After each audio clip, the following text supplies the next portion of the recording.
এখনো কোনো উপাচার্য নেই।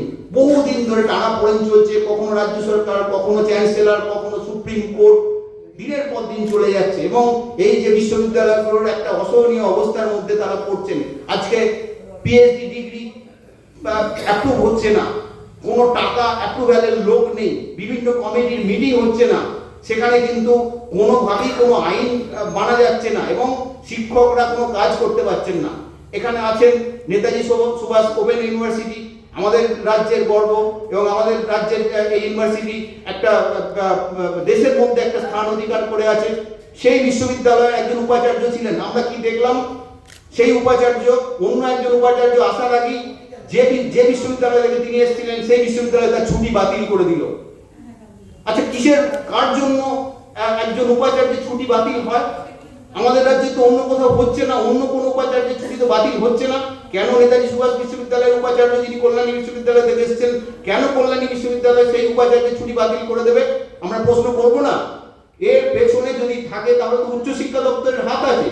কেন উচ্চশিক্ষা দপ্তর বারে বারে এই কাজ করছে, একটা বিশ্ববিদ্যালয়কে এরকম ক্ষতির সম্মুখীন করে দিচ্ছেন এবং তাদের পড়াশোনা আজকে এমন একটা জায়গায় গিয়ে পৌঁছেছে এবং সমস্ত কাজ পৌঁছেছে, তাদের সমস্ত কাজ আটকে যাচ্ছে। তাহলে আমরা বলছি, এটা একটা উদাহরণ দিলাম, এরকম north Bengal university teachers council আছেন আমাদের সাথে। নর্থ বেঙ্গল ইউনিভার্সিটি, তাতে না আছে ভাইস চ্যান্সেলর, না আছে রেজিস্ট্রার, না আছে ফিনান্স অফিসার। একই নেতাজি সুভাষেরও একই, না আছে কোনো ভাইস চ্যান্সেলর, না আছে কোনো পার্মানেন্ট রেজিস্ট্রার, না আছে কোনো পার্মানেন্ট ফিনান্স অফিসার।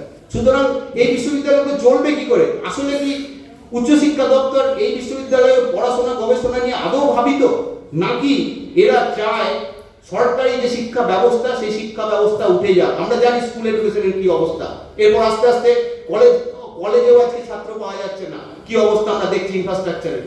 একই রকম ভাবে কি পরবর্তীকালে ইউনিভার্সিটিগুলো টার্গেট হচ্ছে, অর্থাৎ সরকার এবং সরকার প্রসিদ্ধ বিশ্ববিদ্যালয়কে তুলে দেওয়া হবে? আমরা দাবি জানাচ্ছি ইমিডিয়েটলি 11টা বিশ্ববিদ্যালয়ের উপাচার্য দেওয়া হোক। কোনো অবস্থাতেই আমরা শুনতে চাই না এটা কার দোষ, রাজ্য সরকার নাকি রাজ্যপাল বা চ্যান্সেলর নাকি সুপ্রিম কোর্ট, আমরা শুনতে চাই না। আমরা দেখতে চাই বিশ্ববিদ্যালয়গুলো উপাচার্য পাচ্ছে এবং তারা একটা সুস্থ স্বাভাবিক ভাবে বিশ্ববিদ্যালয়গুলো চলছে।